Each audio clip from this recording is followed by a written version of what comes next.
pick it up. Yeah. Okay, let's start again. So let's start with a story that is like a background for all of this. And the story is that on Purim, the Rebbe of Apta, the Ohev Yisrael, he used to take his Hasidim out into the streets, and he'd walk through the main Jewish street, and he'd pick up stones and he'd throw them at the Jewish windows and break them. So everybody got upset. Why breaking our windows? So he's told them that the reason he's doing it is because on Purim there's a lot of shefa coming down from heavens, and because their windows are closed, they can't enter their houses. So he has to open them. So after that, they used to argue about whose window he would break the next year and the year after. They didn't need to be das open What? after that. I guess they understood that it has something to do with him breaking the window. It's not. It won't help to just open it. In any case, so there's this idea that on Purim there's some kind of shefa that comes down, and I want to try to understand what that is and how it has to do with what we do. So this is a background story, and the beginning is I want to discuss two questions that are usually brought in relationship to Purim. The first one is one of the, I guess, the key question, at least when you start tackling the Megillah and start trying to understand what was going on. It says that the sages ask, why did the Jewish people deserve the punishment that they received during the time of Mordechai and Esther? And they say it in a very specific language. They say, nitchayvu klaya, that they were deserving of complete annihilation. So it's a little bit of a problematic question. At least the way I see it, it's a problematic question, because nobody was annihilated. What are you talking about? You can say something like that. I mean, I understand that you want to say there was judgment in the heavens, and it was this, and it was that. But nobody was annihilated in the end. Not a single Jew. So what are you talking about? What do you mean they deserved annihilation? Because there was something that Haman did, and this, that means that they were deserving of annihilation? Doesn't it turn out to just be a problem that Haman has with his politics, and in the end, no Jew was hurt by it? You're saying that for a whole year they stood in a state of, we don't know what's going to happen next, and so on. I don't know. I think Jews throughout history have felt that pretty much all the time.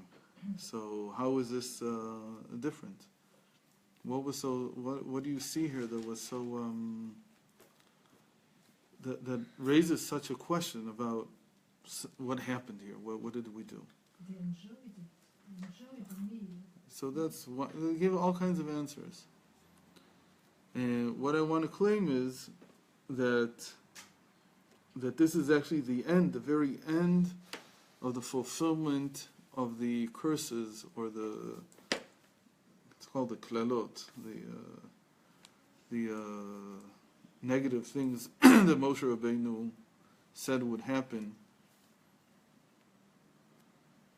in the first exile. Where did Moshe Rabbeinu talk about this? He talked about it in the Parashat Bechukotai. There's 49 curses there. And the most important word in that series of repercussions of not following Hashem is the word keri, which means pretty much chance, if you want. Chance? What does that mean? Like mikre. Like mikre. Chance. That, By chance. right. And it says like this. Well, you're already way ahead. So the idea is that Hashem says to us, if you take your relationship with me in such a way that you think that everything that's happening in the world is happening by chance, meaning it has nothing to do with our relationship, so I'll show you that that's exactly how the world works. And he says that 3 times. If you base your relationship with me that way, that you don't want to see the relationship, that your status in relationship to me is what's guiding your life, what's directing your life, what's giving your life, right, the series of events that you're going through in your life. If you don't want to see it a consequence of our relationship, then what I will do is I will show you that the entire world is by chance. You won't be able to make heads or tails of what's going on. You'll see no cause and effect in what's going on. And then he says that 3 times. What? Okay. And then he says that 3 times. And the 4th time he says, and if you continue to go with me b'keri, then I'll go with you b'chamat keri. It's like with a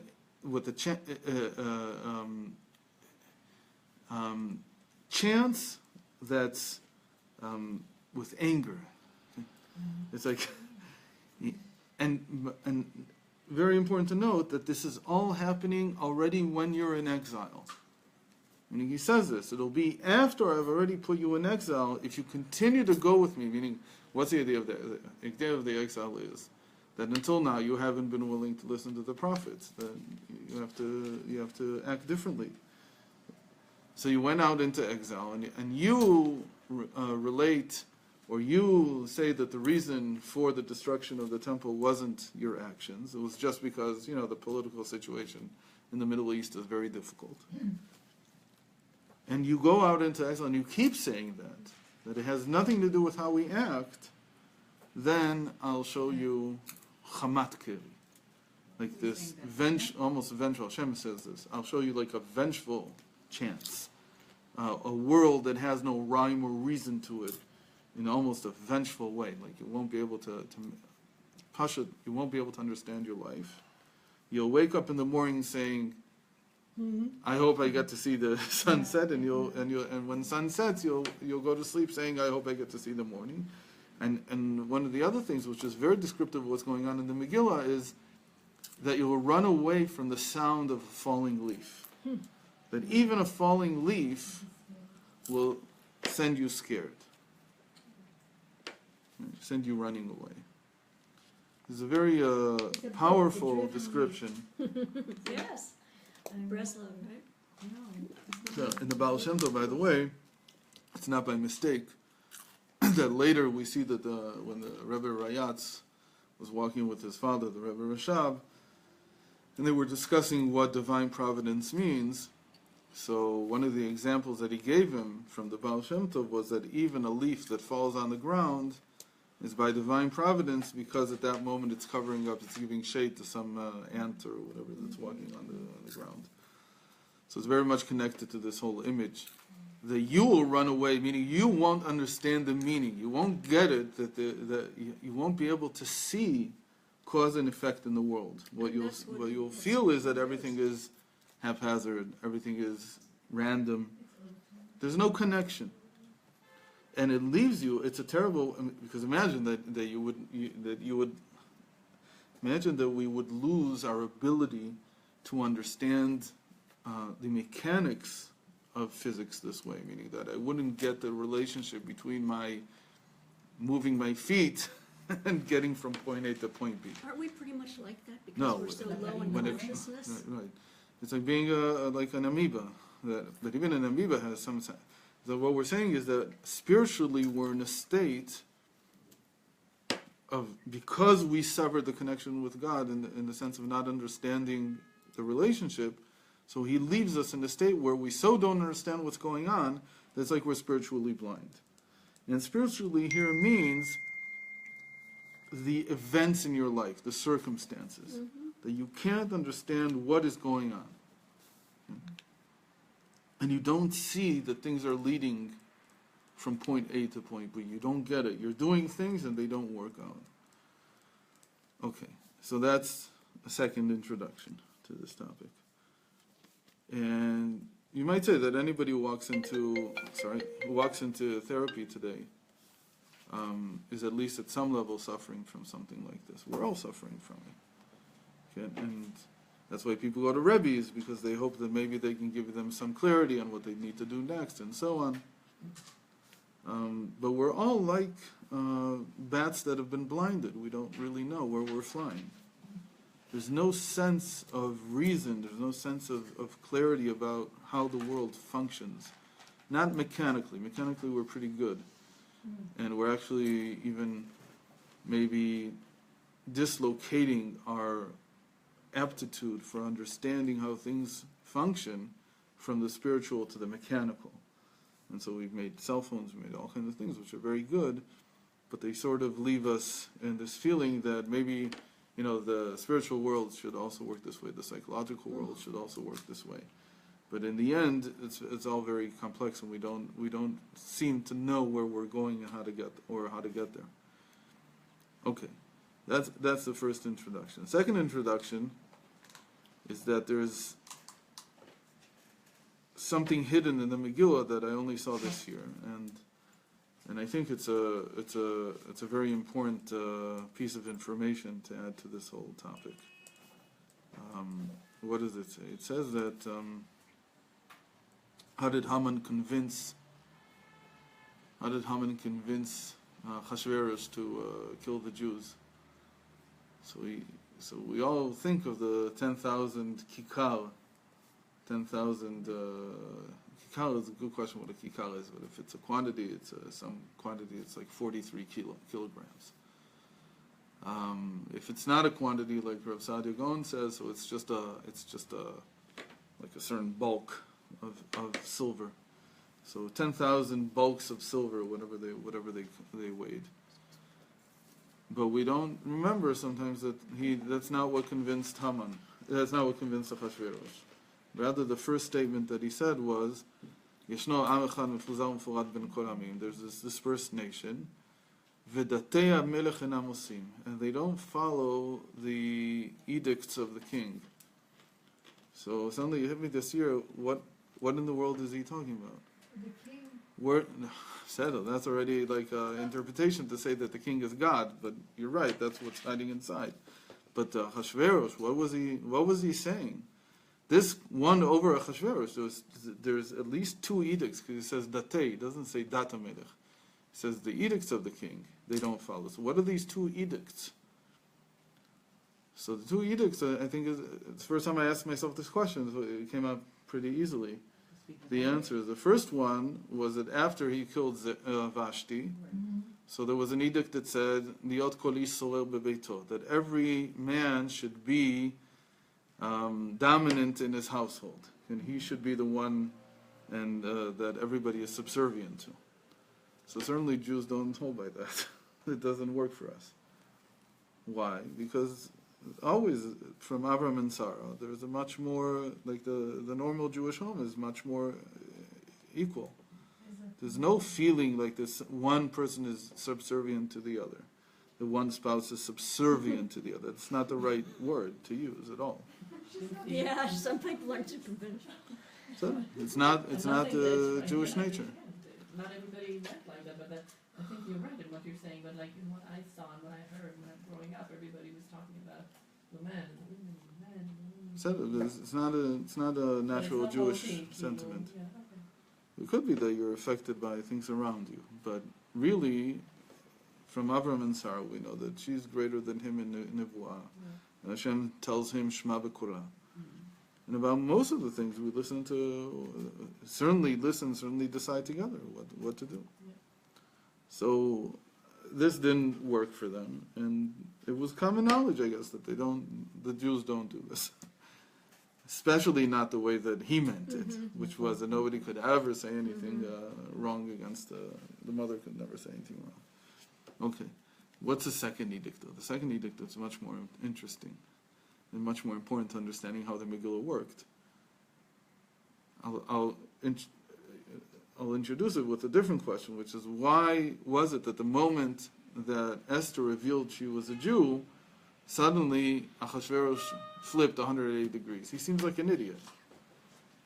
Either he's mamish a fool, who's just moved by nothing, or there's something very deep about that revelation, that Esther is a Jew. So if you look at what the second edict was, there's only one other edict told about.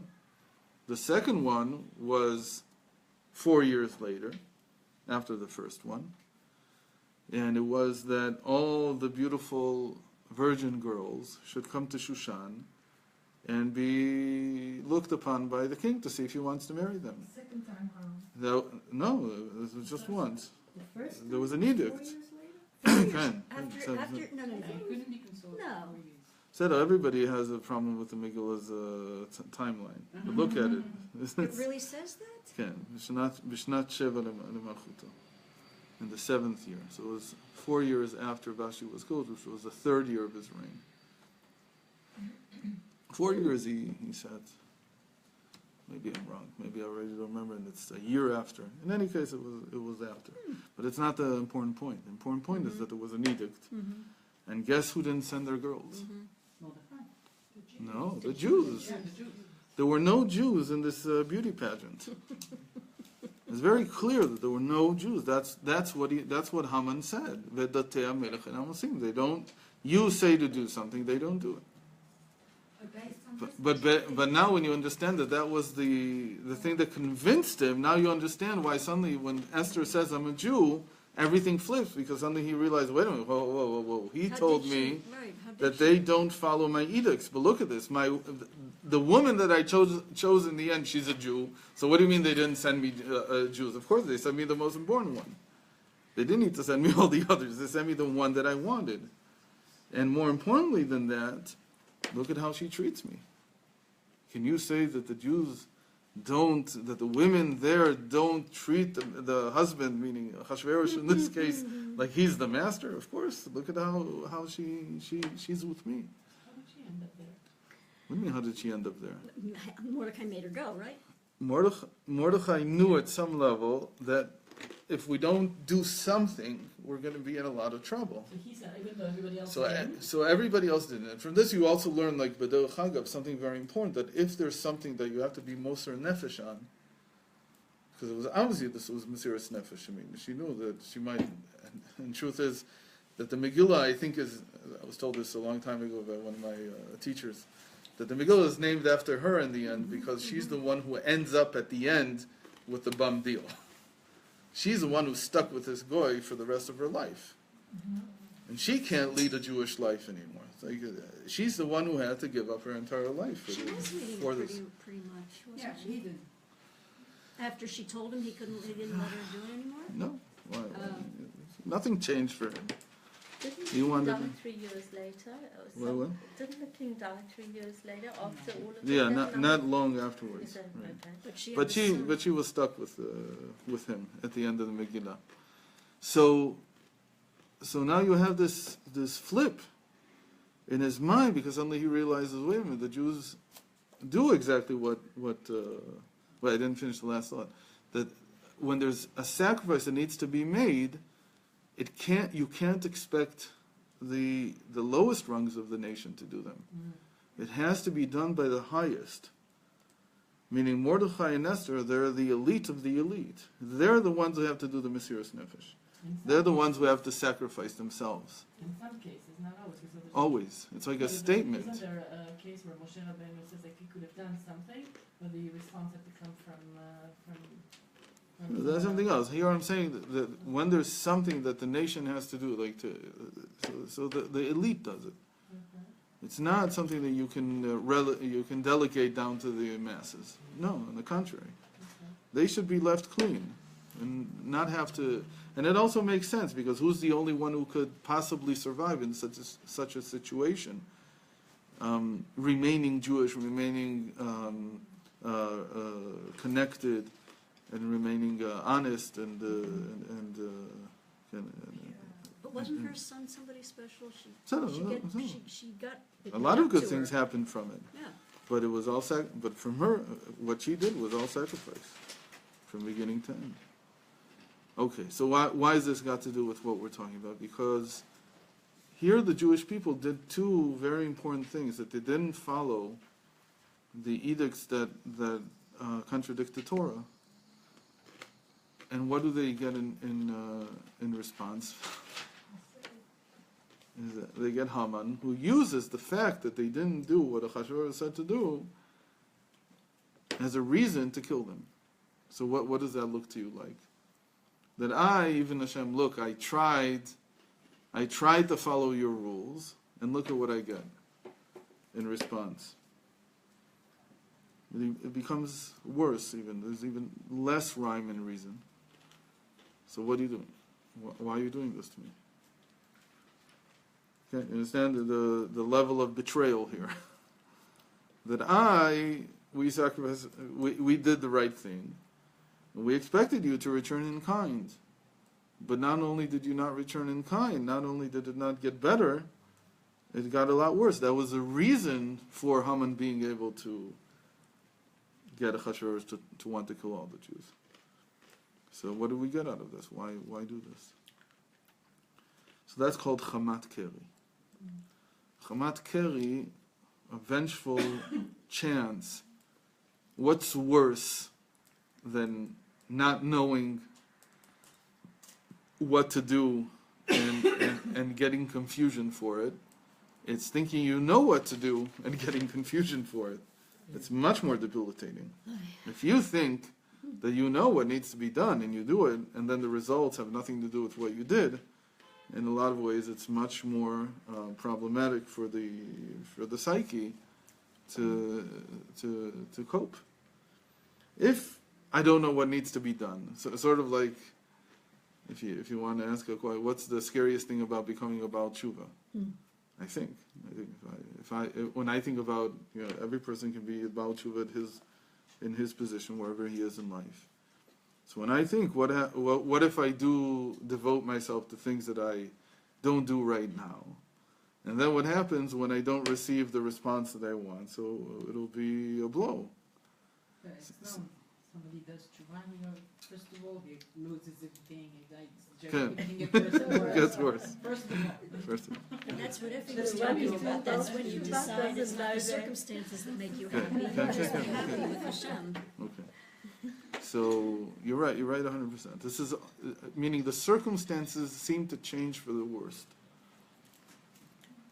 It's very confusing, and I've seen this, I have to tell you, hundreds of times with people that came close to somebody like Rav Ginsburg, or to Right. people who became Baalei Tshuva. I've seen it again and again and again. They start down a path, and boom, it hits them like in the worst possible way. And in a certain sense, that's Chamat Keri. Okay? But there's a reason for it. We're going to try to explain what the reason is, what's going on here exactly. What was the question? Okay. So to begin to open up this whole topic, all these interesting questions, and why did the Apter Rav throw stones and open people's windows How did on that Purim? convince Achashverosh? And he told them that there's two edicts that you made, King Achashverosh, they don't follow. Okay, to begin to open it, so we have to open up in the Gemara. And here, each of the Chachamim, each of the sages, when they taught the Megillah, they opened with a statement to get you interested. It's called a pticha, like an opening. So the Gemara says in Masechet Megillah, in Tractate Megillah, Daf Yud Aleph Amud Aleph, page 11, side A. It says, Rabbi Elazar patach la pitcha leha parshata mehacha. That Rabbi Elazar, he would open the pitcha, the opening for this parsha, for the Megillah, from this verse. Now he takes a verse from Kohelet. And it's a very, very powerful verse, and it comes at the end of a section that in the Zohar is a big, big deal. But I won't tell you what it is now, because you might not even know that in the Zohar it's a big deal, but I might have taught it when I taught about educating children in Torah Nefesh. So I brought that part of the Zohar because it's such an interesting thing about how to raise children. But we'll get to it later in a different sense. So he brings the verse, it's from chapter 10 in Ecclesiastes, in Kohelet. And it says, "Ba'atzaltai miyimacha mekareh, uveshiflut yadayim idlof habayit." So if I try to translate this into English, it means that with laziness, the one who makes a roof becomes poor. Ba'atzaltai miyimacha mekareh. Ba'atzaltai means with laziness. Yimach will become poor. HaMekareh, the one who makes roofs. Like the word tikra in Hebrew is from the same root, mekareh. Kir, the same as kirui. To mekorot, really, is what it comes from. Okay? Uveshiflut yadayim idlof habayit, and with, call it, lowly hands, the house ends up leaking. Okay? So how did he explain this? That's the verse he would open people's interest in the Megillah with. He says that's what the Megillah is about. The Megillah is about a leaky house, a leaky home. And why did it become leaky? Why is the roof not working the way it should? Why is the roof not keeping the rain out? Because of some laziness. So how does he explain this? He says, "Bishvil atzlut shaya lehem liYisrael shelo asku b'Torah nasa sono shel HaKadosh Baruch Hu mach." Because the Jewish people were lazy in their learning of Torah, so the Almighty, as it were, in the language of the Gemara, you say sono shel HaKadosh Baruch Hu. You don't say HaKadosh Baruch Hu, because it's not so nice to say HaKadosh Baruch Hu became poor, because how can you say that about Hashem? So they say Kiviyachol. In the Gemara, they don't say Kiviyachol usually. They say Sonoshel. Kiviyachol, that's like the one who hates him. Really, but it's like to say as if, as it were. So as it were, Hashem became poor because we didn't learn Torah. Ve'ein mach elani, and mach means that he's a poor man. Shenmar v'imach u'melkecha. Continue. Ve'ein mekareh. And who's the one who makes roofs on people's heads? Hashem, HaKadosh Baruch Hu, shene'emar, and there's a pasuk from Tehillim, HaMekareh b'mayim aliyotav. He puts water like a roof above people. HaMekareh b'mayim aliyotav. He takes water and he puts it. It's like around, right, in the atmosphere. Mm-hmm. It's like a roof over us. The water's in the atmosphere. Firmament. Is it talking about the firmament there? Right, it's like a firmament of water. Okay?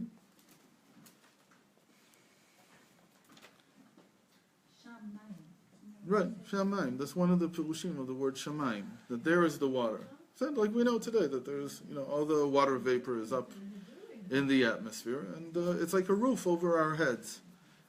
Except that, like we just said, the roof became leaky. Okay?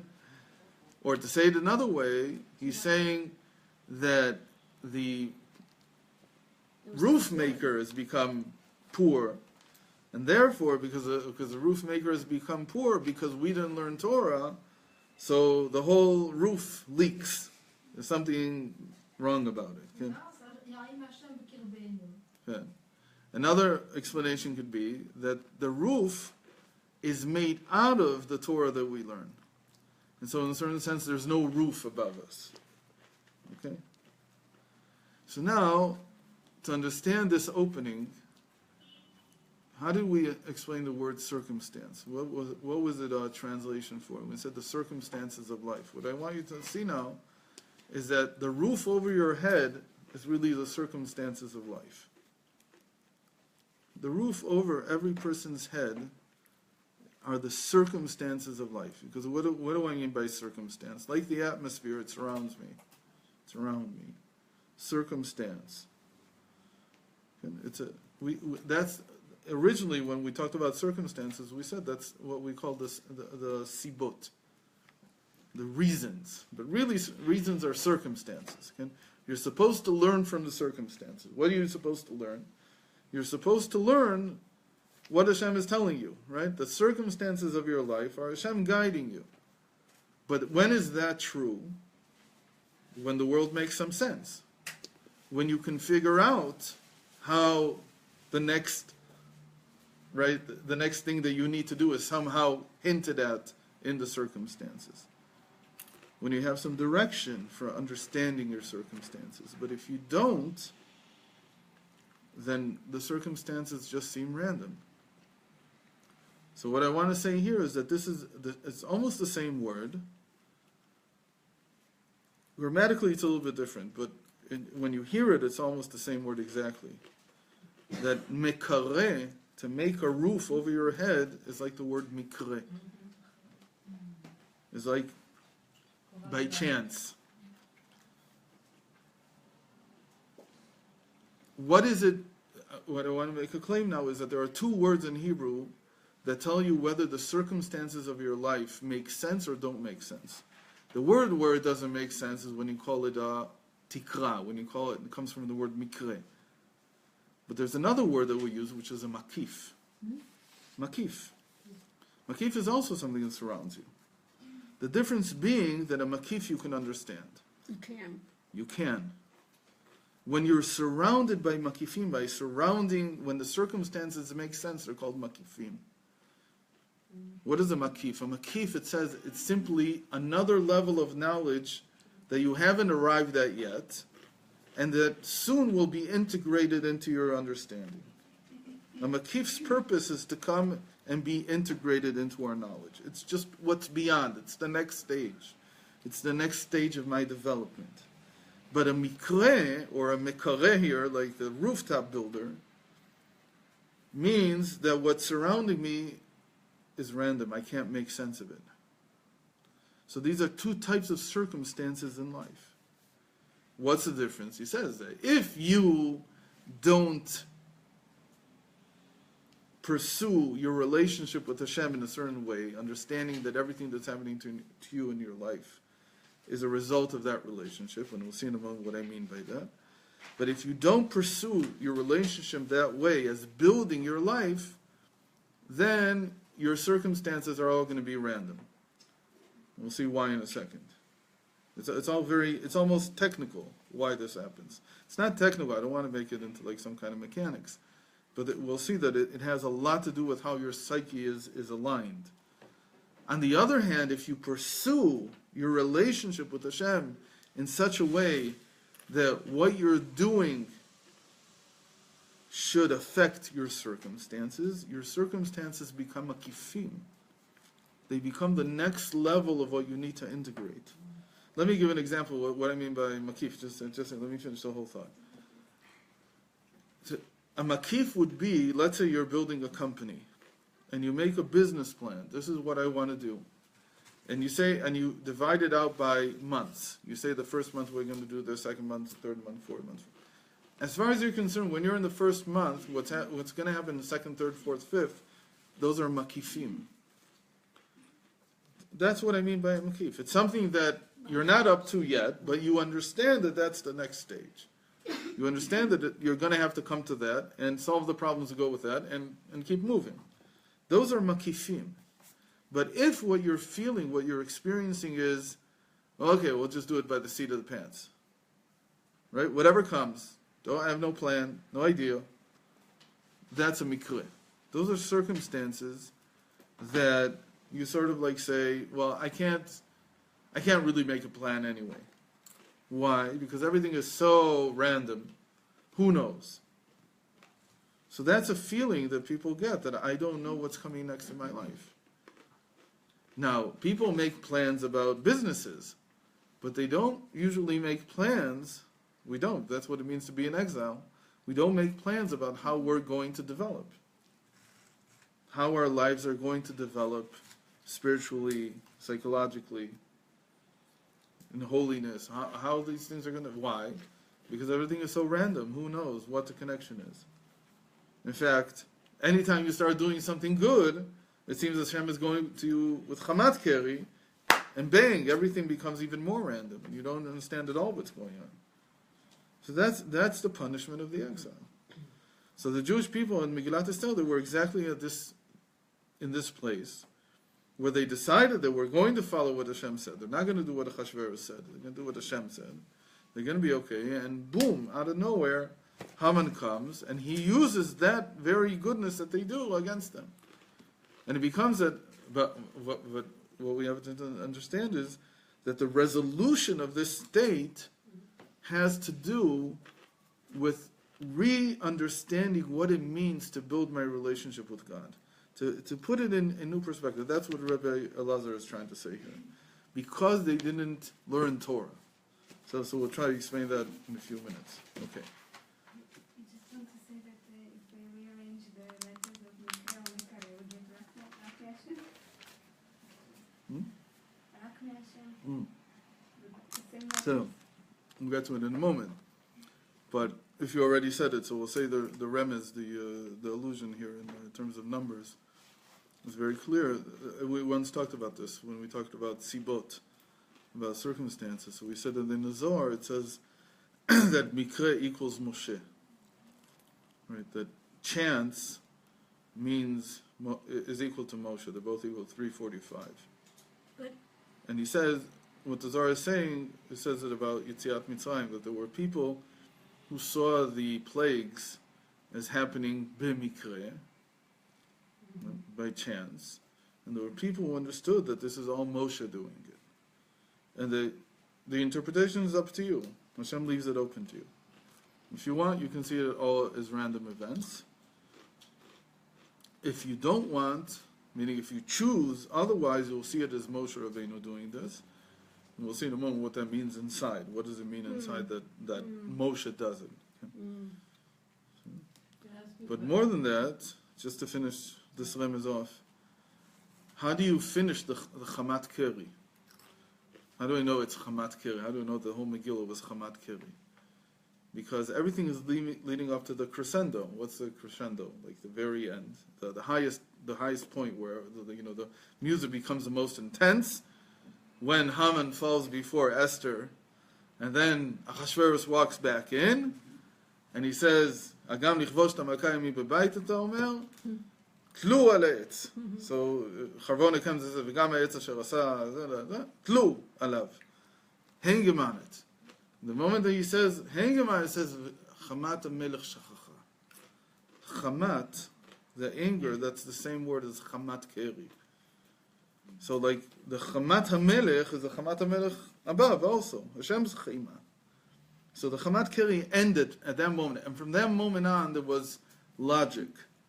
Meaning, you acted well, it became well. Like, again, Mordechai is like in a position, and Esther is in a position. And there's a lot of strength here that the Jewish people have, and it makes sense. We do mitzvahs, so you get this. It becomes something different. The word shachacha, shin, kaf, kaf, hey, is also equal to mikre. It's also equal to Moshe. Okay, so what happened? Instead of having mikre, chamat keri, it became Moshe. It went back to being a world that is led by some kind of Torah logic. And some kind of logic about the relationship that you have with Hashem. And it's not just some kind of random, free-for-all, where you don't know what's going on. So the world that we usually live in, you could say that when I begin therapy, I'm in a state of Chamat Keri. I'm in a state where I don't see any relationship between what I do and the results and the circumstances that surround me. The results maybe sometimes I do see, but not the circumstances. Again, what's makif, what's around me, that I tend to lose. And I feel that it's all random. Can I ask you? Yeah. Historically, I thought that the Jews started doing again Ratzon Hashem after the decree. Uh-huh. So why did you say? Because I said that before they already did two very big things. What did they do? You said they didn't follow Achashverosh's decree. Oh, so that's already like. That's going already towards that they're willing to call it tzaftzef al melech. Okay, but that was really from the place of Mesirut Nefesh? No, it wasn't Mesirut Nefesh yet. Yeah, okay. But it was certainly a state of, the king says, and we don't do. Why? Because we don't send our girls to become Okay. wives of Goyish kings. We don't do these Go to the things. Mishteh. Said it, but we didn't send our girls. Even in the Mishteh, like you can also say that why say bad things? Say good things. The Rebbe also says that. It's not that they didn't eat kosher.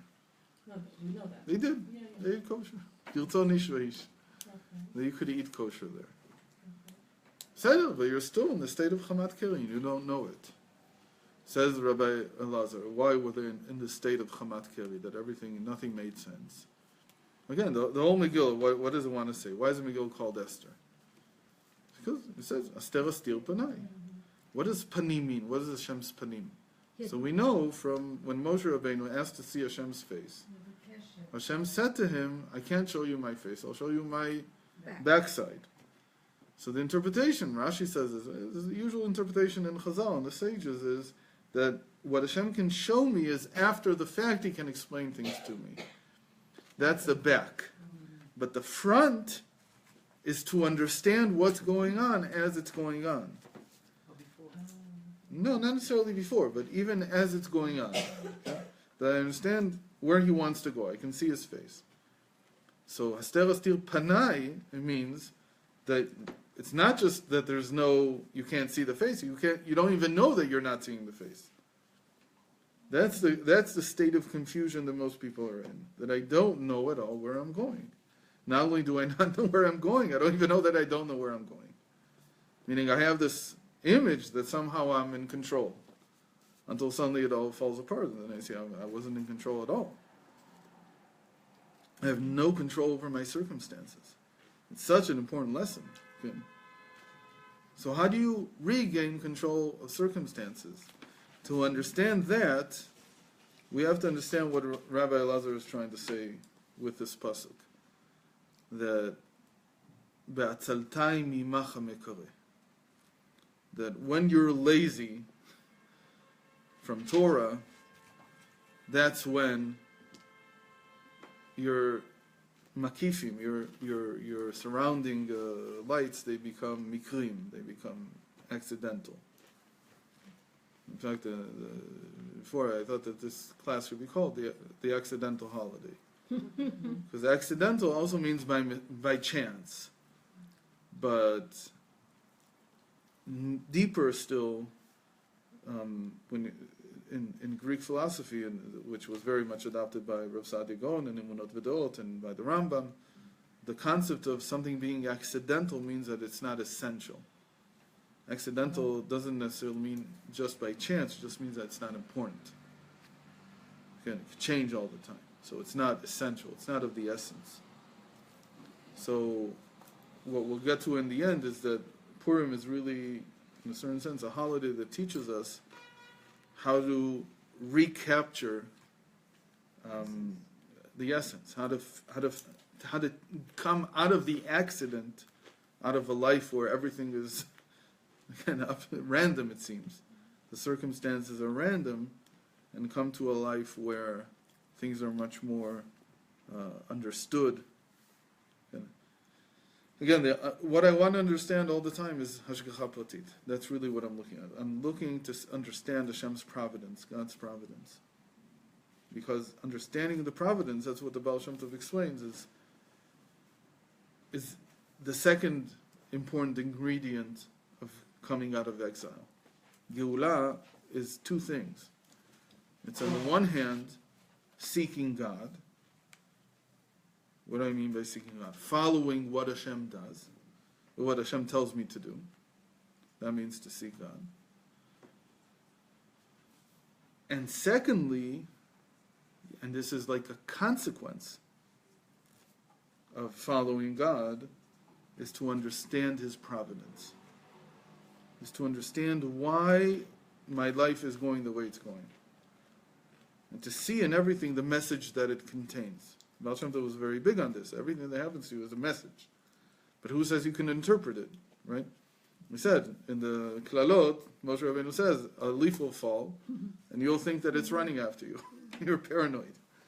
But the leaf fell to cover a worm that was on the ground, to save it from the sunlight. So it's all about interpretation. It's all about whether you know how to interpret the circumstances, or you don't know how to interpret the circumstances. When I say circumstances, what do I mean? It's those things that I have no control over. That's what I mean by circumstances. What I have control over. There's certain things that.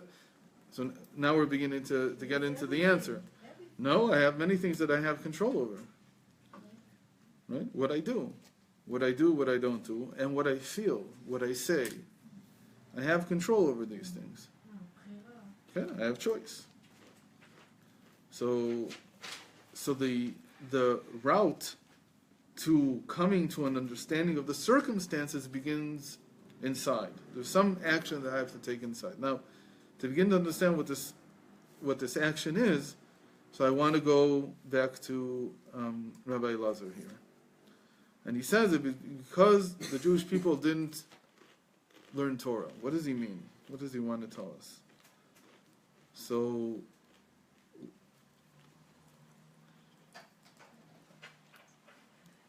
what was missing all of the first temple from Torah? What was missing was what we call Torah Sheba'al Peh, the oral tradition. It's not that they didn't know anything, but they didn't develop it. They might even have had some texts that were written, hidden scrolls as they're called later, but we don't see anybody making use of them. There's no tradition of Mishnah being developed. There's no tradition of trying to interpret the written Torah. There's a few things that were enacted. Shlomo Melech made a few things. The easy answer is, what do you mean? They were still writing the Tanakh. They were still busy, if you want, with the written Torah. But that's not entirely accurate.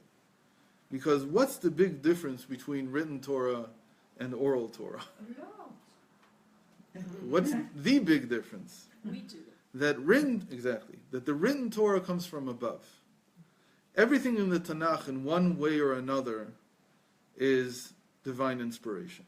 Whether it's Hashem saying the words literally to Moshe Rabbeinu in the Chumash, whether it's Moshe Rabbeinu being inspired by the Shekhinah and speaking Dvarim out, whether it's the Nevi'im, that those are the words that they heard from Hashem in their prophecy, or that they interpreted these words from their prophecies, all the way to the Ketuvim, which are all written Beruach HaKodesh, including Esther, and again, which is divine inspiration. What about Torah Sheba'al Peh? Torah Sheba'al Peh doesn't live, or is not powered by the divine inspiration in the sense of the divine coming down. It's your work, again, my intellectual toil, my dedication, my devotion, my belief in this text that brings out the depth, that brings out its infinity that's inside. Its infinite nature doesn't come down to me, rather it's revealed from the inside. As I said this yesterday, that there's a lot in Chassidus about why it's called Torah Shebe'al Peh, which doesn't make any sense in Hebrew. How did you say Torah She'al Peh? The Torah that's on the mouth, that's oral. Why do you say Be'al Peh? Because it's all bones. Because it's inside. It's inside. Be'al Peh. It's something that you have to do. It's what we hear later. Uvetorato yege yomam v'layah. Whose Torah? His Torah. It has to become yours. You have to own it. You have to acquire it. You have to want it to be yours. And that's how oral Torah is created. That's what the Jewish tradition of learning does. That I take a stake in what I'm learning. That it's important to me. I have kavanah, if you want. I have intent in what I'm doing. When I have intent, he says, so then I'm not lazy. The easy way out is say, Hashem, if you want me to know something, fill my head with it. בדיוק. שתהיו עמלים בתורה. שזה אם בחוקותיי תלכו, שתהיו עמלים בתורה. But it's no different about davening also. You can treat davening as written and just say the words, and you read the words. It's good if you read the words. Maybe you just sort of mumble them. Okay? They have to be written. Obviously it's written. But it comes and tells you the main work here is for you to have kavanah, for you to have intent, for these words to mean something to you, for you to be invested in them. You can do the same thing with any mitzvah also. I can just treat it like it's a written mitzvah, meaning, well, you just have to go through the actions. Or I can understand that I have to have a stake in this. So really, what we're getting at here, and this is what he's trying to say, is that whether or not my circumstances make sense to me, meaning that they affect me on the inside, that I can integrate them, I can see the logic in them, I can see the, maybe not logic again in the cold sense, but I mean like that there's a direction that I can read from them. Depends on how I do everything else.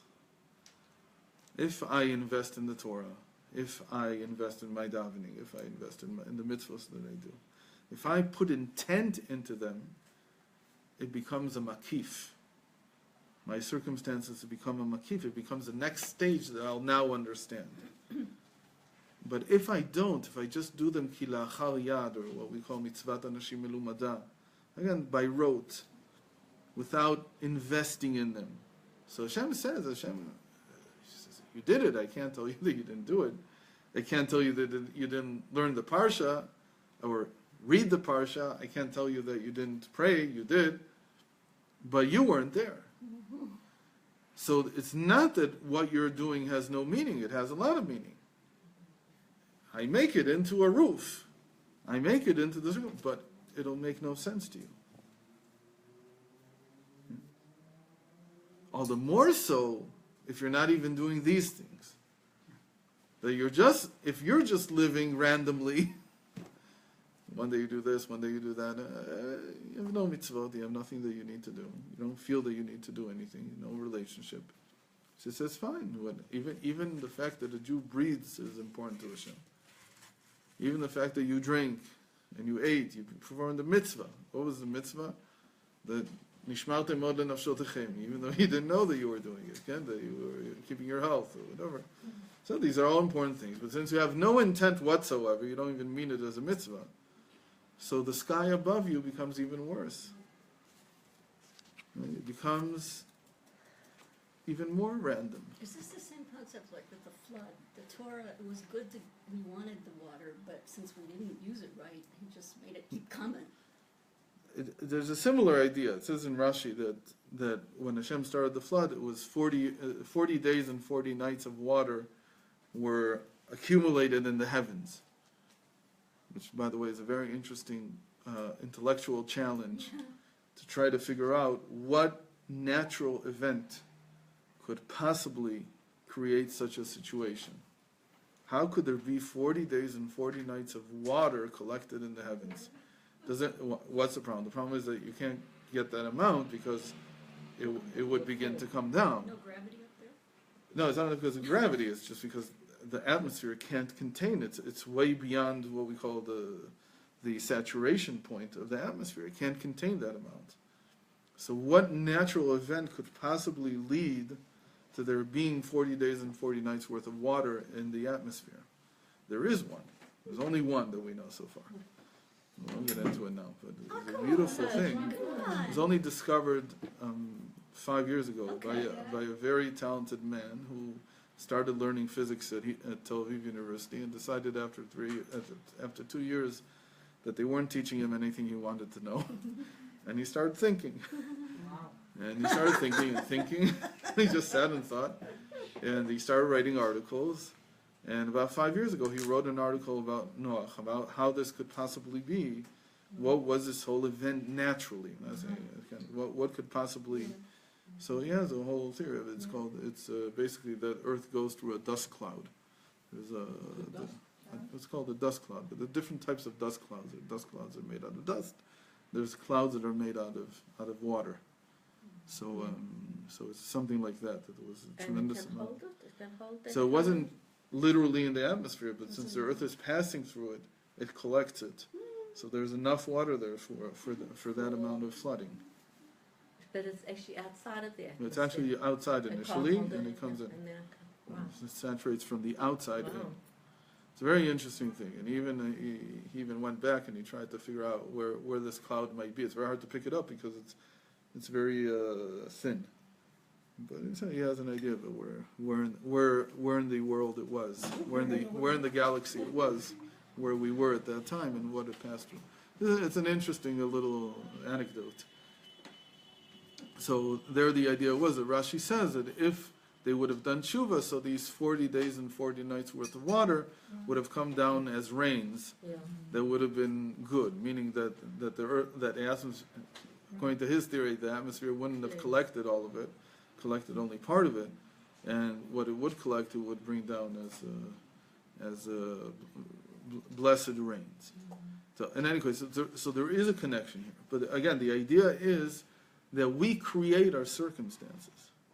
We're creating our circumstances all along, meaning the next level of where I need to go is what I'm creating now with my intent, with my kavanot. Say that again, we create our circumstances, and that's... The next stage of my life is being constantly created by where I am right now.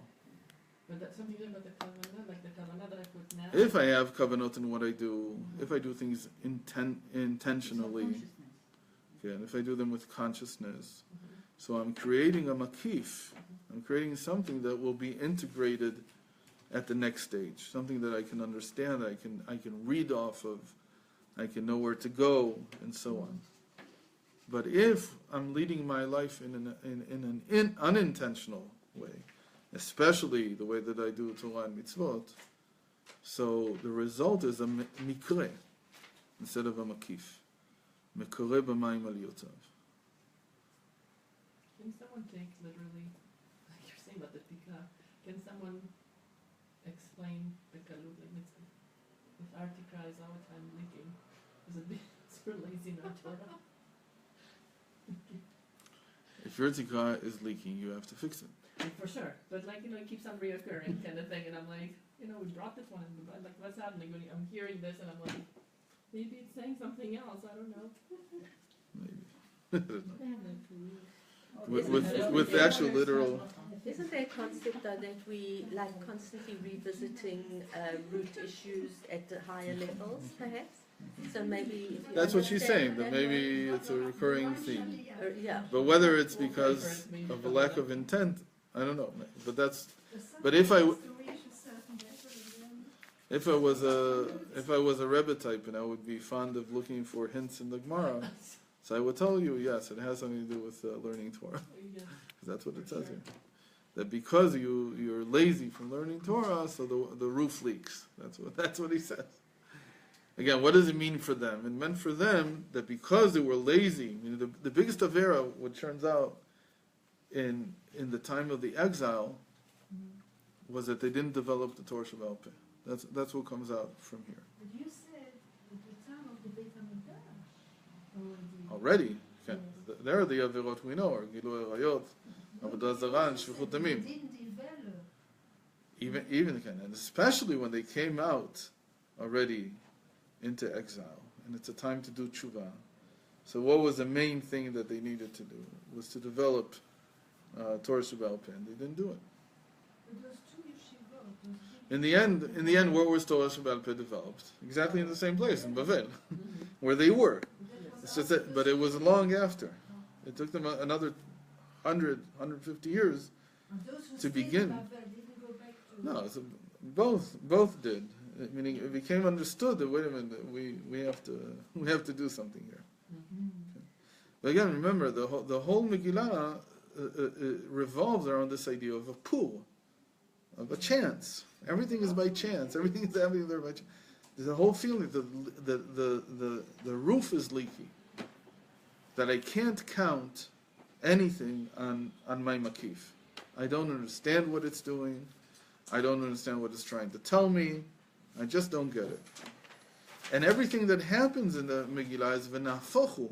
It's like exactly the opposite from what you thought. You thought it meant one thing, and in the end you see that it means something completely different. And that's what it means. Vayita megashesh ba'afela. That's what it means for a person to be in a state where they're walking as if they're blind and it's dark. So wait, it says your poor is also like, that's why you do maternal Evionim? Why? So explain that. Because Evionim is poor, right? Ah. Or in Pesach we say Evionim is poor. If your name are poor in English, there was a year that the Rav explained that Purim is about the Evionim because of that. Because the Rebbe darshaned also Yeah. English words. Yeah. So he took poor and he turned it into poor in English. But also on They were Pesach all we say- Evionim.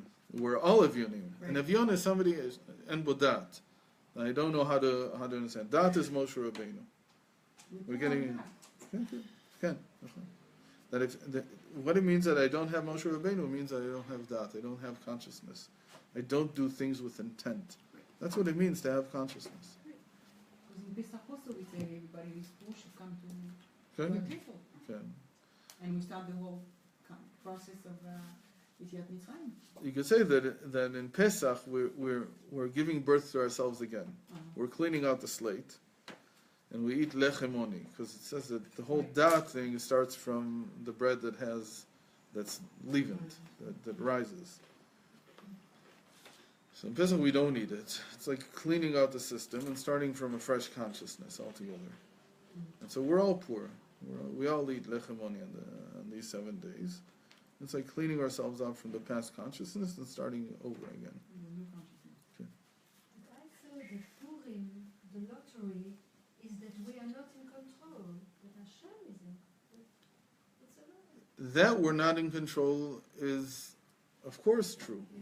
But the question is, again, whether there's a message, whether there's a plan, whether there's a direction that I can understand from my circumstances, from the sibot, from what's going around me.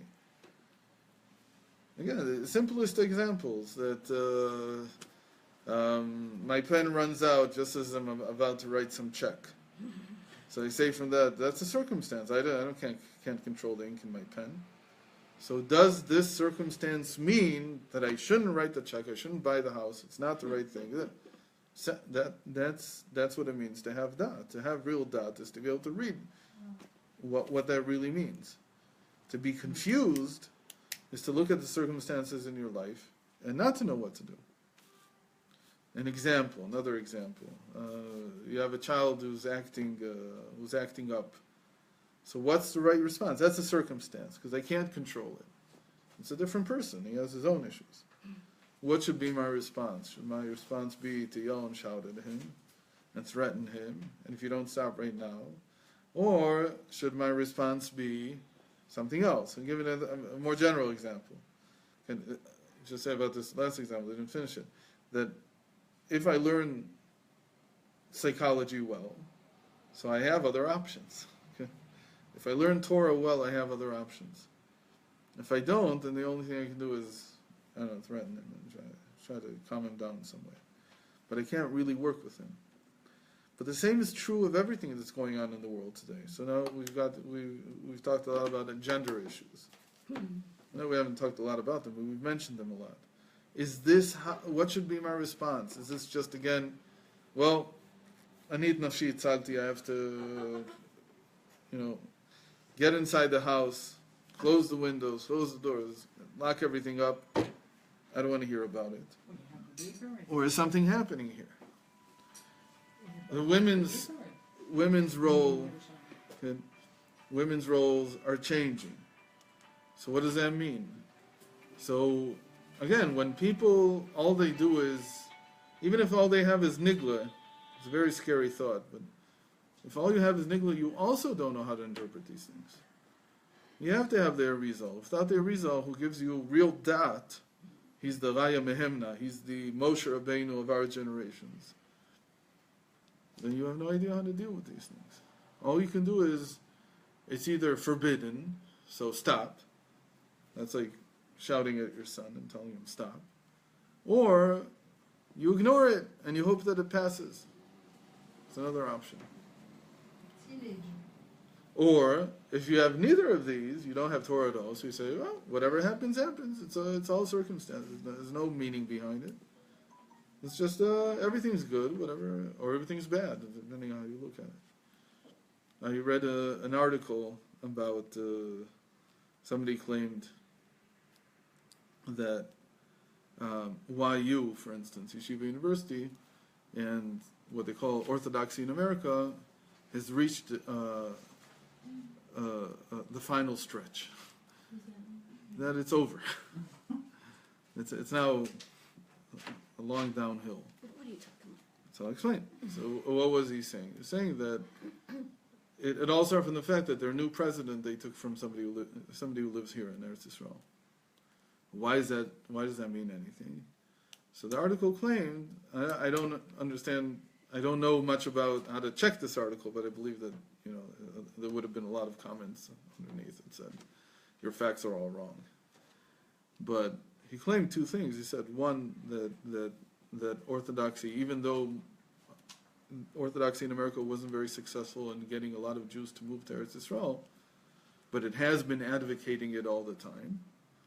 And because of that, who listens to the message? Who gets the message? The people were the creme de la creme. They're the ones who get the message. They're the ones who are idealists. So it says even though most people didn't move, the 1% on top did.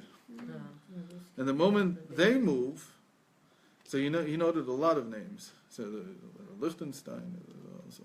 I mean, he was maybe Rav Soloveitchik's top student. And the ones who and Rav Liechtenstein even said, I'm moving to Eretz Yisrael because that's the major leagues of Torah. I don't want to be left behind in the minor leagues. Even though I don't know if at the time that he said this it was actually true, but it certainly became a self-fulfilling prophecy. So everything moved and moved and moved. And then you get this 1% that's the critical 1% that they moved. And so now what do you love? Even though you still have 99% of the wealth, 99% of the people, everything is still there, there's no vision. It's not going anywhere. By the way, this is the complete opposite to how the Rebbe acted. Yeah. For the Rebbe, it's completely opposite. I'm not going anywhere. No, Eretz Yisrael is very important, very nice. It's a mitzvah, or not a mitzvah, depending on which opinion. But I'm here because this is where I am. If you want to go into the major leagues of shlichus, you come here. This is where we do it. And so it just got stronger and stronger. The vision became stronger because you don't have this. I mean, I'm not the one who's going to tell them how to run their program, right? But you have to understand it. If your very high ideal is to move to Eretz Yisrael, don't be surprised that the more idealistic somebody is, the more they'll tend to do it. So when is the lower And the people lower gonna get people the who are middle? not so idealistic, So they'll how's- stay. But But they're staying without the leadership. So They're how staying are they without the gonna- vision. what's gonna- So that's what he says. Now that in order to keep YU going, they've got to take a president who's already somebody from Eretz Yisrael, because this is where the leadership is of American Orthodoxy. It's no longer in America. It moved here. Baruch Hashem, it's good. is that going to Is it good? I don't know if it's good. If Well, I was the it's good Rebbe, I that would way say to it's not do it, good. saying, How It's is not that- good. yeah, Why? how Because is he that left good? 99% of the people without a vision, without leadership. Right. If you Yeah, would but have he's moved, coming if from you go the down other way there now. around, Can he But now help the that? vision's Look- right look at- there look at what- to come back. in a certain sense, I think that's the thing that can be reinterpreted, I think, about Ezra and Nehemiah. That when they moved to Eretz Yisrael from Bavel, they didn't take the elite. They took the masses. They worked the opposite.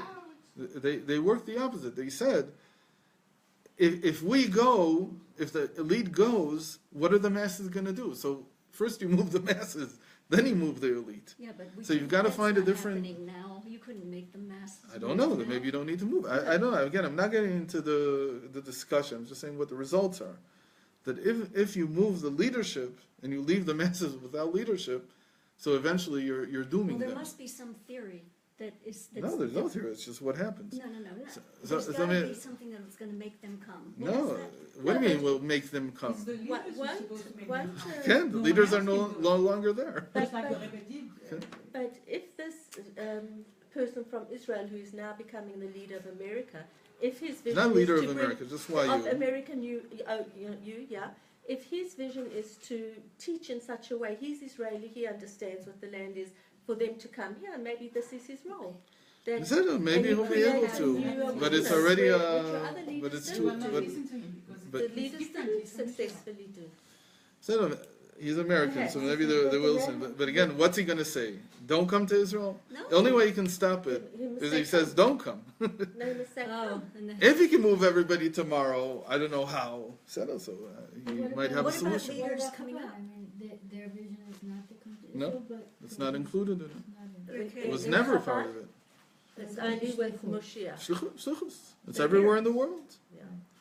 And there's a epicenter in Only with Crown Moshiach. Heights, and that's it. And it's some, not, something has And- to change. So The- that the- gives the the major- permission for Jews to go anywhere in the world. Right, as long as But they're they on go to the shlichus. Chabad house. as long no, that's something else. India. No, but I'm saying the Lubavitcher is going. He's going because Jews are everywhere. What can I do? I can't right now. I don't know how to get people. Maybe all those disciples of those people. It's more than that. Also, it's because Chabad also doesn't believe that it has anything to do with Right. how many people are here or not. Right. Because Geula is something global. It's not whether you're concentrated here or somewhere else. It could happen anywhere. So no, that's a difference in Ashkafa. A very, very When big all, when difference. all the big people died, like Rabbi Akiva, his followers had to rise to the occasion. So there's got to be people in the United States that are going to rise to fill those roles. How? What do you mean how? That- Maybe they're right on the top. People are not created out of thin air. No, they have to be. When he says a statement like the major leagues of Torah are here, this is the only place that you'll get leadership. You can only build people where there are great people. You can build great people where there are great people. I'm not saying it's impossible, but it's very unlikely that suddenly out of nowhere some great person will come out of Indiana. Because I don't know why, because he said, and who knows what, he suddenly had this epiphany, he understood Torah in a way nobody understood before, and wow, he's a Who great did you leader. say this was? The Orthodox Union? I mean, the Orthodox. What, No, Why you so need is to make everything. the This is why you. University. Just to what was division until now? Sort of like the same. It's a statement that has to be said. Somebody has to say it eventually. So I'll say it now.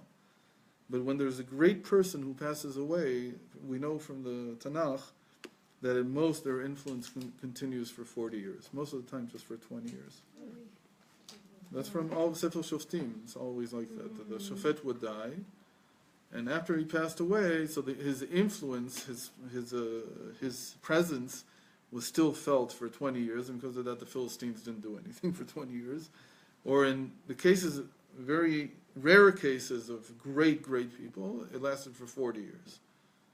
But in general, if you don't have a new leader, then after 20 or 40 years, you're lost, and it's very hard to build a new leader again. So what is Chabad So what think they're happened? gonna do to replace That's what I that? said. It had to be said, but I don't want to get into Chabad. I just want to say it about the Orthodoxy. That their great leader from 40 years ago was Rav Soloveitchik, and they haven't been able to replace him. You know, they are attracted by Rabbi Weinberg from Midwood. Good. He's Yiddish. But he's not.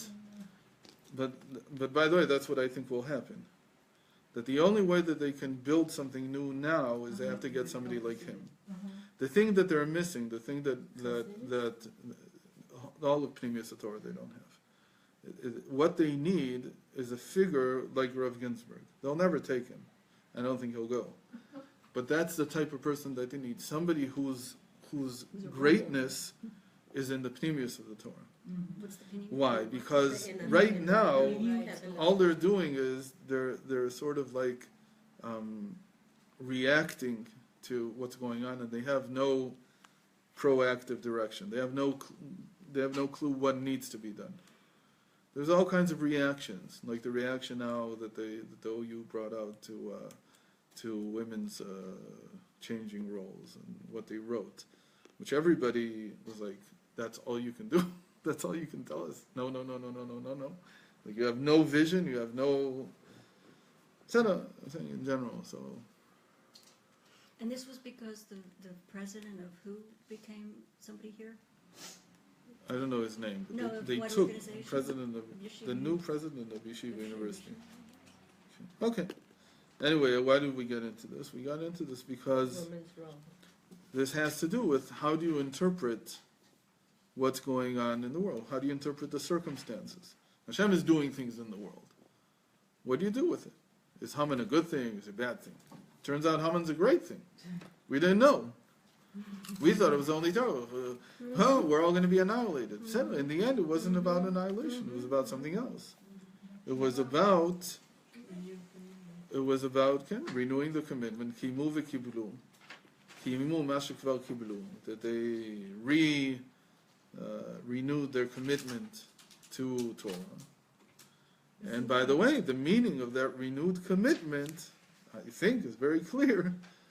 It's Torah Sheba'al Peh. That's what came out of it. And that's why it says, Mibnei banav shel Haman, nimdu Torah b'bnei Brak. Right? The descendants of Haman himself, whoever his descendants were, I don't know who his descendants were, but they became sages in Bnei Brak. They became major league scholars of Haman.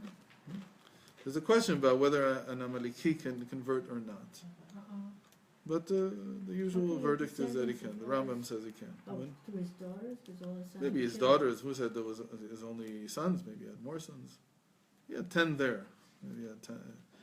Okay, in any case, so what we have here is an interesting take on what therapy is. That it's trying to get a person to live intentionally, with intent. On a personal level, if someone gets a stuff from Hashem, basically, instead of saying, it's bringing me to the end, it's like, no, it's like your kfitzat kesh, further up, like you're something developing more. Right. It's like it's not enough, like move, like make a leap back. I don't know. The moment that you start renewing your relationship, it starts moving. And at first it might look like the roof is leaky, because the first time you're looking at it, maybe the circumstances are supposed to mean something. But you don't want to it's deal all with it leaking. yet. And it takes time to rebuild the roof over your head. But the roof over your head is built out of this intention that you create in your life. Okay, so this is and there's a lot more. I just feel that this is very dense, this whole discussion, and it leaves a lot of room for thought, understanding what am I taking a person through during therapy, what am I taking myself through. But it's this willingness to build my roof, or the roof around me, as a makif and not just as a mikre. Psychology tends to think of foundation instead of roof. The circumstances. The foundation would be here what your consciousness is like, to become conscious of what you're doing. And the roof would be? The roof will be the results, the circumstances that come as a result of your actions.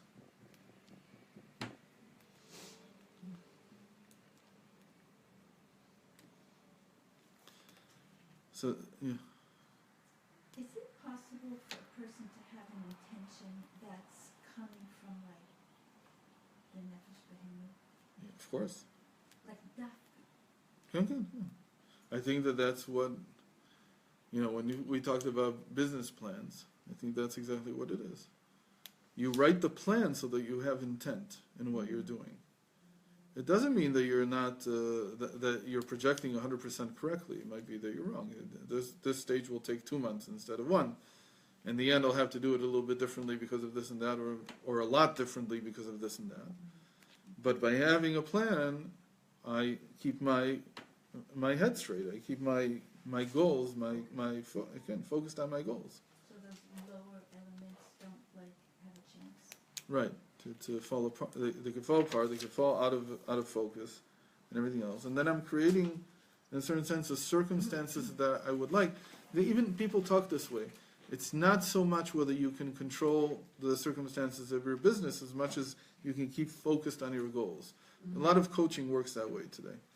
Like that, I want to keep you focused on what you're doing, and things will fall into place because of that. They don't really believe that you're creating it. They think it's more a random process. And as long as you're focused, eventually things will align. You'll go through this, and the things that need to work with you will eventually happen, and you'll have more to work with. An example being, you need 10 customers a month. You're selling some product. Just the important thing is to keep building your product and keep focused on marketing it. And it doesn't matter They always say this. It doesn't matter. The things that you don't have control over don't matter. Don't worry about them. Don't think, oh, this month I only had 5. And then feel like, I don't have strength to continue. No, you keep focusing on what you want to do. Eventually you'll get 10. Eventually you'll get more. But don't try to control what you can't control.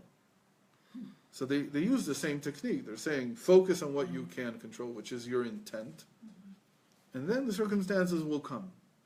What we're saying here is that in relationship to Hashem and in understanding spiritual growth and psychological growth, it's also the same thing.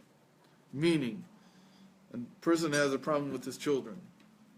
Said, you focus on doing and staying focused on doing the right thing. Meaning, you don't get.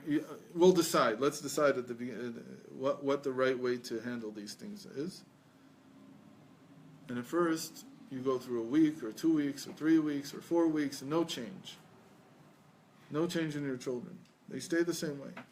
But you see over time that if you stay focused on what you can do and not worry about their reaction to it, they're like the circumstance. They eventually will change. If you want to change somebody else, But change you have to yourself. stay the course. Right. So that's, and it's the same thing psychologically, it's the same thing spiritually. Spiritually, you have to learn how to stay the course. You have to decide what my plan of action is going to be. Okay? So for instance, you give, I don't know, you say you don't say, I want to have 100 articles that I wrote. Because when I have 100, everything is going to change. People are going to come, and they're going to want to hear more. And you don't say, I want to have 100 videos of classes. You say, every week, I give 3 classes. How long? I don't know. Maybe it'll be 500 years. But I have to stay focused on what I can do. I can do this all the time, so let's do it. Whatever I can do. I keep doing. Eventually, that builds the roof. Eventually, Hashem takes my intent and He says, what do we say? This is faith and confidence. This is what it means to have confidence in what I'm doing. This is my shlichus. So I'll do it. I open a Chabad house. So first there's only one Jew who comes. Why? Because he needs a meal. He's not coming for anything else. Pseudo. That's why I'm here also. So I say 1 month, 2 months, 3 months. I do everything, always, all the time. Try to do more maybe, but stay focused on what you can do. You can't make people come. That you don't know how to do. But the moment that you stay focused, eventually the rooftop will be built. And it will stop being a mikra, it will be a makif. You'll begin to understand it also. I think that's how the mind works. But if you run from one thing to another and you have no plan of action about how to do it, or again, you don't have any intent in what you're doing, so everything looks like a mikra. What if there's a nachzon in the, I don't say nachzon, like let's say you see what the shlichut is, but like, you need a plan of action. A plan of action is also what your goal is, but you need to be able to sustain it also in terms like on the, sometimes it's like, but I need money to come from somewhere else until this becomes bichlal, or maybe it's not going to become bichlal. But like you need to know what you're doing, how you're dealing also with your everyday life. So in psychology it's easier because we're not talking about a business. I don't know how to solve a business. Like I'm talking about a person has a shlichut, but in order to do it, he also needs to figure out how he's. So no, let's say my spiritual business requires, I don't know, a working budget of $5,000 every month. Okay. And I don't get it. Okay. So those are circumstances. As far as I'm concerned, that's already a circumstance. If I have no control, if I have $100,000 in a bank and say this is going to last for such a amount, so it's not a circumstance. But if I have no control over it, it's a circumstance. It's going to have to be built from me being focused on those things that I can do.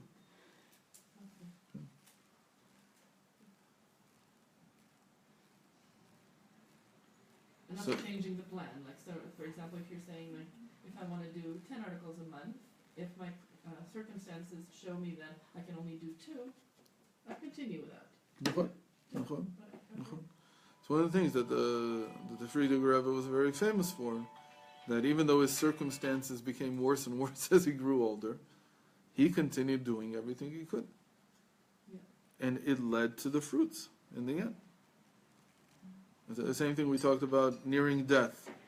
Do you give up on your mission because, well, it's clear that I'm not going to finish it? No. What I can still do is focus on my mission. Whether or not I'll be able to do it, that's not my issue anymore. Those are circumstances. I'm building the sky over my head. So after you give But let me up, just finish, because I'm going to forget it otherwise. Exactly, that's what happened, though. We said we began with the Jews having done something good. They didn't send their daughters to the beauty pageant. They didn't follow Ahasuerus' edict about the family. You could say that it was the first, family services thing in the world. They didn't do these things, and then they get Haman. So right away, it's all terrible. But then it turns out this was the biggest blessing. It's just you couldn't read it, you couldn't see it back then. And when it cleared up, for instance, so because of that, the base of Megdush was built. Because of this whole chain of events.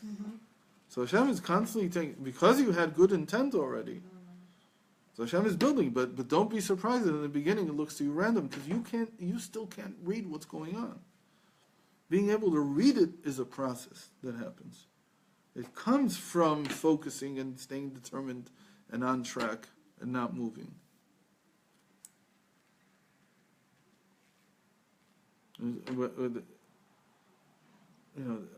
There are great things that have been done in the world in the past, so many years. But every time I look at the Rebbe, it's just incredible how determined, how he would not move, wouldn't budge. And kept going, even when it looked like it was, what a waste of time. Because that's what it means to build the sky above you. That's what you're doing. Okay, now... To live in the surrounding where they're there. To live there. Can. Or like today, I'm going to get into more of these, but I wanted to say now the difference between accident and essential. That basically what you're doing is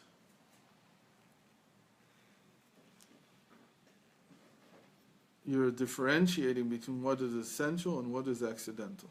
What are you translating as accidental? Mikre. This is literally the translation. You open up Rasag, and you see how does he say that the category of something being mikre, like for instance, number is accidental in Greek thought, in Aristotle's thought. Why? Because a number is not essential to a cup. For instance, this cup, contains so many milliliters. That's accidental. Why? Because they could have made it into a different shape. It would have contained less.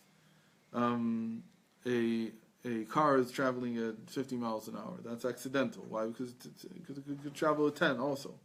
It doesn't reveal anything about the essence of the car. It doesn't reveal anything about the essence of the cup to tell me how much volume it has. And it's etzem or atzmiyut, what do you And translate? etzem would be those things that are not just essential, but there's no word.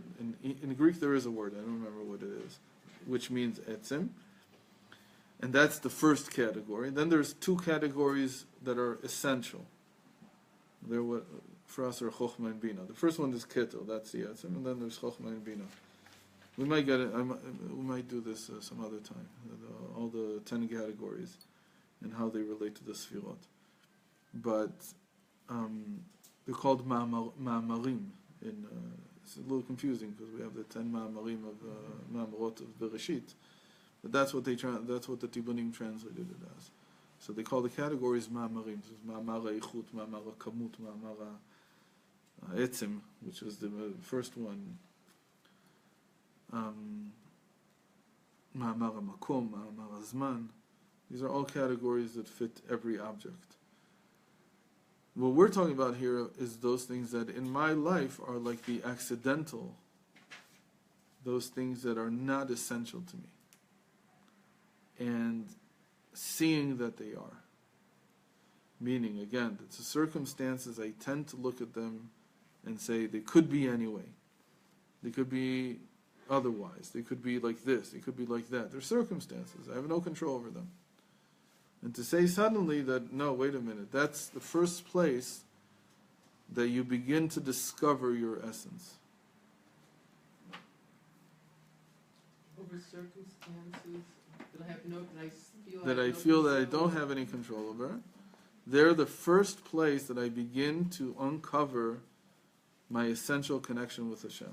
Let me give you an example. When it says, the Baal Shem Tov used to say this, that the first place that you feel this is when you're learning Torah. It says, what does it mean? To make something essential means to understand the Hashgacha in it. It becomes essential, meaning related to my essence, when I understand that this is what Hashem wants from me. It's essential for me to have this circumstance. So if I see the divine providence, if I see the Hashgacha in something that's happening to me, that it becomes essential. It's no longer accidental. It's no longer just a circumstance. It's something that I already understand. So he says, when you learn Torah, that's the first thing that begins to happen. It's okay, it's okay. accidental. So it's not accidental. It's not accidental. So what happens? He says that you begin to learn, and you have two chavrusas, let's say. And with one you're learning this, and with the other one you're learning that. So it's accidental. Why is it accidental? Because we could be learning anything. But when you begin to see that everything that you're learning with one is also related to what you're learning with the other, that's the beginning of seeing Hashgacha Pratit, he says. You begin to see the essence. And that's what I keep saying about when you're with people. So what you learned has direct relevance to what they need. That's beginning to see the essence in the accident. And it's almost like saying that in exile there's no other path. You can't lead an essentialist life from beginning to end. You can't have everything make sense. There's a lot of things that begin as accidents, but it depends on your pursuit of these things, and not to give up on them, to make them essential, to turn them from an accident into something essential. Now let's give, where's the strongest? What's between Torah and mitzvot, and other mitzvot? Which one is accidental, which one is essential?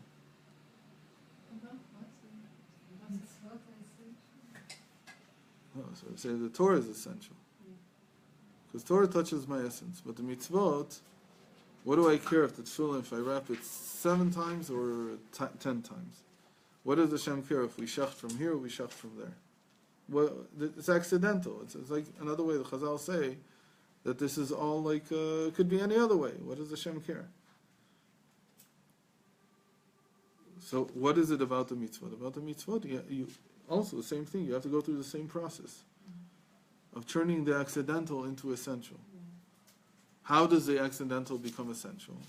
So the Chazal are not telling you, so there's two paths, but the Chazal are not usually telling you, look for the deep, deep, deep meaning and why it's like this and not like that.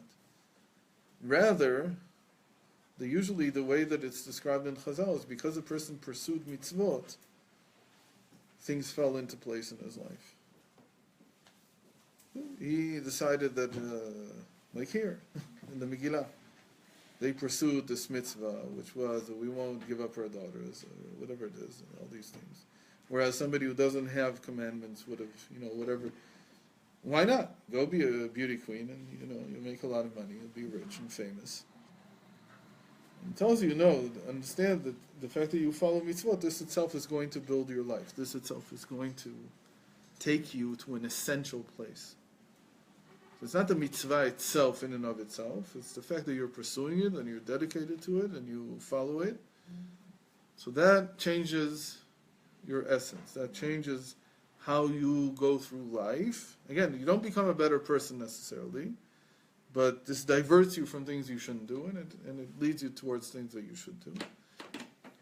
So that's what you would call the accidental becomes essential just because of how I organize my life. But there's also the Ariz approach, the Pnimus Torah's approach, which is that Hashem does care if you wrap your tefillin 7 times or 10 times, and He does care if you shach from here or you shach from there, and then you have, that's pursuing it through Torah to try to understand what's the essential ingredient inside each one of these circumstances, each one of these accidents called a mitzvah. God is in the details. Can, but it takes a lot of learning to figure it out. But once you figure it out and you understand it, wow, it becomes very essential to you. So that's a different direction. Or the kavan. So it changes your kavana.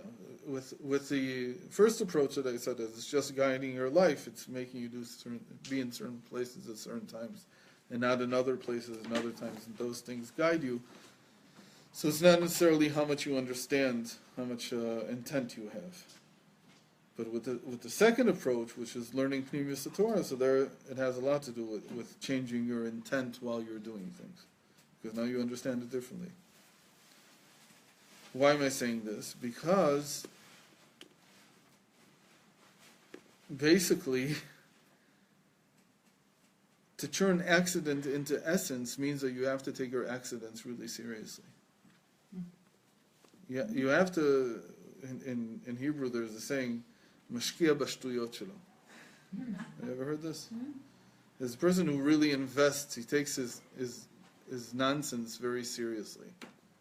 He takes his hobbies seriously, whatever. And something that was just a hobby, it was just shtut, like nothing. It becomes very important.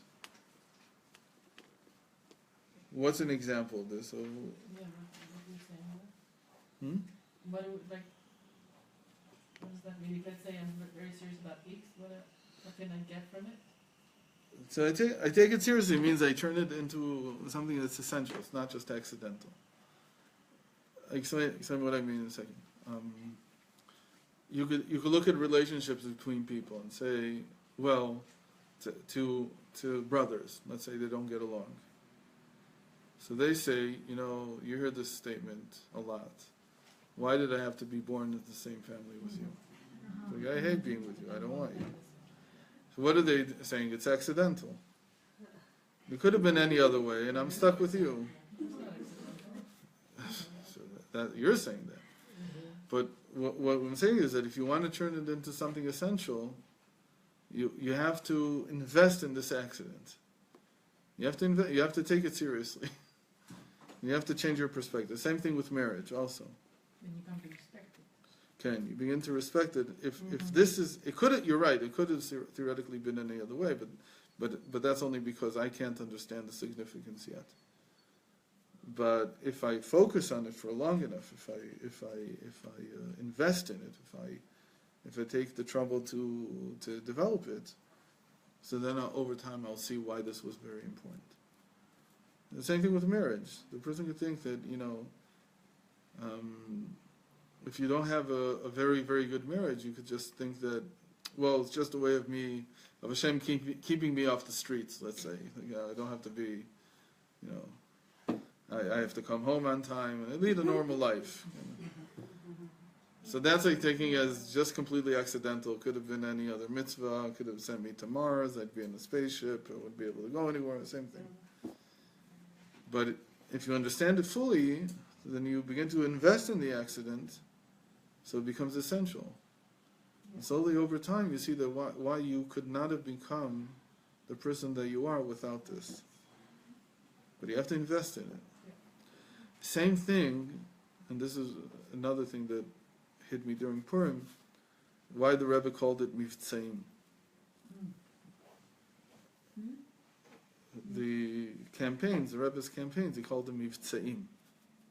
Mivtza Tfilin, Mivtza We did a lot of military. Mezuzah. Everything. Okay, so there's this thing about military, but I think that the real thing that's hiding behind it What is does that literally mean? What's the a campaign, campaign? like an app, like an operation. So it's true. He took it from military speak. But I think the deeper inside is this play on the word. That mivtza is like a mitzvah. So he doesn't want to. You can't add mitzvot. You can't add mitzvot. It doesn't. But look at how shluchim or anybody who's like a chassid of his, how they treat mivtzaim. They're like mitzvahs, mamish. It's like this is just as important as waking up in the morning and davening. It's just as important as learning. Why? Because it's become like a mitzvah. So it's obviously for a very good reason and so on. But you took something that's accidental, because who told you it's not in the Torah? It doesn't say this anywhere. You don't have to put tefillin on other people. There's no. So you can look at it as I was in the right place at the right time. I met up with this.